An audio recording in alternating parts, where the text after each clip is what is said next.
गीता का प्रथम अध्याय दूसरा भाग। अर्जुन विषाद युक्त होकर के भगवान से कह देता है कि मैं अपने सगे संबंधियों को मार करके युद्ध नहीं करूंगा। गांडीव रख देता है और भगवान से कहता है कि जिस खुशी और आनंद के लिए मैं राजा बनूंगा, ये सगे संबंधी ही नहीं रहेंगे, तो मैं यह आनंद किसको दिखाऊंगा। और घर की स्त्रियां ऐसे व्यवहार करने से कुल की स्त्रियां दूषित हो जाती है और स्त्रियों के दूषित होने पर वर्ण संकर उत्पन्न होते हैं और उनके द्वारा दिया गया पिंड और दान पितरों को नहीं मिलता है। इस तरह से न जाने भगवान को कितना उपदेश देते रहा और भगवान मौन होकर के उसकी बातों को सुनते रहे। अंत में भगवान को मौन देख करके अर्जुन को पश्चाताप होने लगती है और वह डर जाता है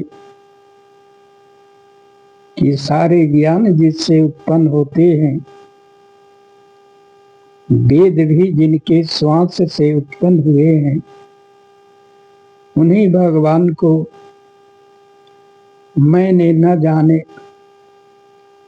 क्या क्या ज्ञान सिखा दिए।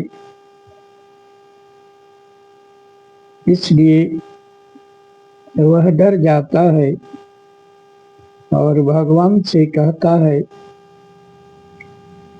कि मैंने बहुत बड़ा अपराध किया है, इसलिए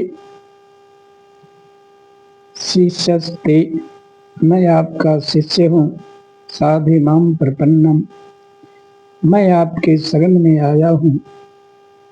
मुझे धर्म समूढ़ चेता, मैं धर्म से मोहित हो गया हूँ, मेरा विवेक नष्ट हो गया है। मुझे क्या करना चाहिए क्या नहीं करना चाहिए इसका भी विवेक नहीं रह गया है। इसलिए मैं आपका शिष्य हूँ, आप मुझे मार्गदर्शन दिखाइए, मार्ग दिखाइए। भगवान कहते हैं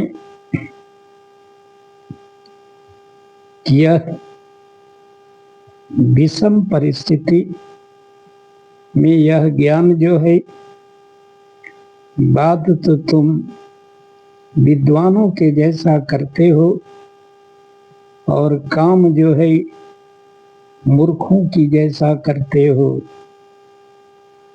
क्योंकि यदि तुम इस जीवन को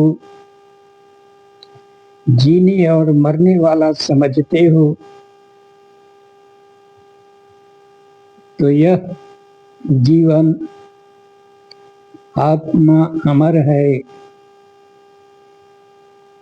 वांसांस जीर्णानि यथा विहाय नवानि गृह्णाति नयो फराणि तथा जीर्णानि विहाय देहा। इस प्रकार से कहने का मतलब यह है कि आत्मा अमर है, यह छिद्य है, यह क्लेद्य है, न इसको कोई काट सकता है, न इसे मार सकता है। यह अजो नित्यम शाश्वतम पुराणा, यह जन्मा है, यह शाश्वत हमेशा रहने वाली है। न आत्मा जन्म लेती है और न मरती है। इसलिए इसको तुम यदि मरने और जीने वाला समझते हो तो जिसका जन्म होता है उसका निश्चय ही मृत्यु होता है, और जिसका मृत्यु होता है उसका निश्चय ही जन्म होता है। इसलिए इसमें दुख मानने की कोई बात नहीं है। इस प्रकार से भगवान उसको अपना विराट रूप भी दिखाते हैं और कहते हैं कि देखो, मैं इनको काल के गाल में पहले ही ले चुका हूँ। ये सब जिंदे दिखाई दे रहे हैं, लेकिन काल के गाल में पहले ही चले गए हैं। क्योंकि कहा भी गया है कि जब नाश मनुज पर छाता है, पहले विवेक मर जाता है।